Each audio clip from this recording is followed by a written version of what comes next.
what was the best story, in your opinion, from this weekend? Well, the best story didn't happen on the field. It happened off, in my opinion. I was standing in the Woody Hayes Athletic Center in Columbus, Ohio on Friday afternoon when 11 presidents and chancellors decided to expand the college football playoff to 12 teams starting in 2026. They also gave the commissioners direction to try and get it done earlier, as soon as 2024 or 2025. And guys, I am going to Dallas this week to meet with those commissioners and hear what they have to say following their meetings to see if they can actually get this done any earlier. Now, Heather, I will ask you this. What is the benefit of the college football playoffs going to 12 teams versus being 4 right now?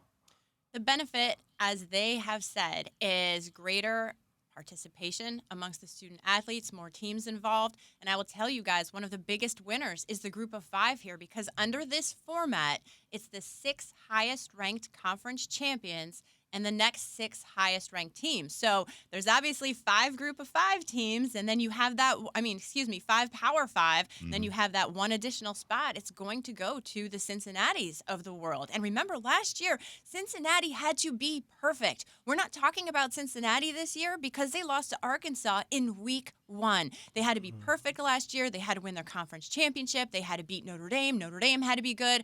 No more miracles needed in this new system for the group of 5. Heather, you mentioned that you were in Columbus, Ohio State's win over Notre Dame. Many people thought they were going to run away and hide from Notre Dame. Notre Dame had a lead going into the second half of this one. What was your biggest takeaway from watching those two teams have at it Saturday night in Columbus? Biggest takeaway was that Notre Dame should still be talked about in the college football conversation. That defense was outstanding in the first half. I don't think Ohio State fans should be panicking at all. I thought Ryan Day had a great message post-game, which was we had to gut it out and win in a way we weren't used to. And to be able to play defense, run the ball. Man, guys, Harry, you were there. That fourth quarter drive that lasted 7 minutes. And C.J. Stroud in that moment completing 9 of 10 passes in the fourth quarter was outstanding. But to me, the big takeaway was Notre Dame just put forth such a gutsy effort. Let's keep talking about them until they give us a reason not to.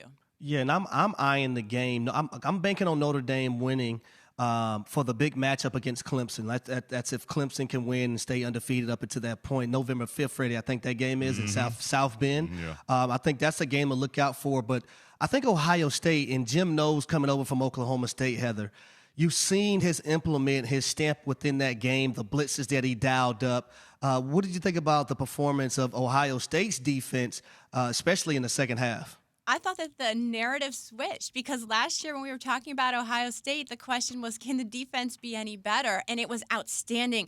They gave up 0 points and a total of 72 yards in the second half. That was remarkable. So to be able to win it that way was exactly what Ryan Day was talking about. And he thinks that that's going to benefit them moving forward. And I think it will too. And everybody's talking about Alabama and Georgia, and deservedly so. But remember how Georgia beat Clemson last year? What was it, like 10-7? 10-3. 10-3. Yeah. Nobody was panicking over Georgia in that moment, right? And I think it's kind of a similar situation with Ohio State. And by the way, they won by double digits. Yeah, no doubt about the hit on Twitter. CFB Heather Dinich, ESPN College Football Senior Writer, joining Freddie Coleman and Harry Douglas on Keyshawn, J. Will, and Max on ESPN Radio. Notre Dame's ex-husband, Brian Kelly, was at LSU last night with his first game versus Florida State. It didn't go well for the special teams. They had the extra point block. They lose 24-23 to Florida State.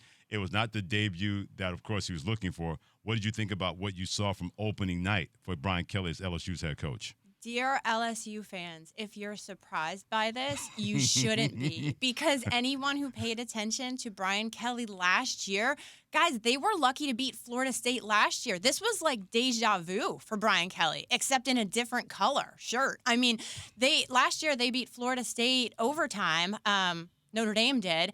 And this year, it was very similar in that at halftime, he's blaming the players again. I don't know if you guys remember this, but last year, his word execution when he was joking at halftime made headlines afterwards, right? So here we are again. This time, I mean, look, LSU fans have a very, very high standard. He didn't meet it, but again, I'm not surprised. Now, I got to ask you about the Georgia Bulldogs. They blew out Oregon 49-3. Stetson Bennett got a fresh cut, looking good, out there balling out, threw for over 360-plus yards, 2 touchdowns. Is Georgia right now the team to beat in the SEC in your eyes? Well, I mean, Alabama might have a word. I think it's fair to say that those two teams are penciled in for the college football playoff. But my question is, how good is Oregon? I mean, really, I think the truth lies somewhere in between here. Georgia deserves a ton of credit, especially after losing 5 first-round NFL draft picks on defense. They did not miss a beat. But I'm also like, ugh, ugly Oregon, just ugly duck. You mentioned, and by the way, going back to that Georgia-Oregon game, because the SEC this weekend was 13-1. Only loss was to LSU versus Florida State. We know they've always been strong, Heather. How much stronger are they? Because we know Arkansas is going to be good. We know about Georgia. You know about Alabama. You got Texas A&M, Mississippi State. They had a win over the Fight Fest against Memphis. How good is this league potentially going to be when it comes to the SEC?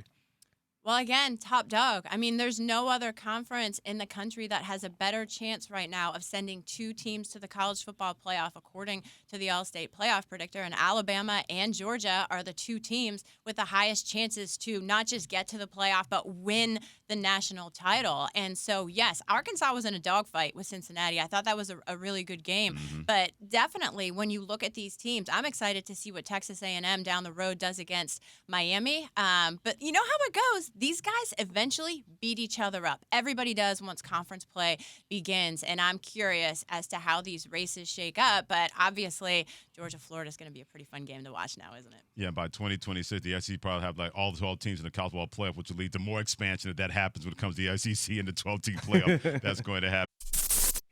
Thanks for watching ESPN on YouTube. For live streaming sports and premium content, subscribe to ESPN+.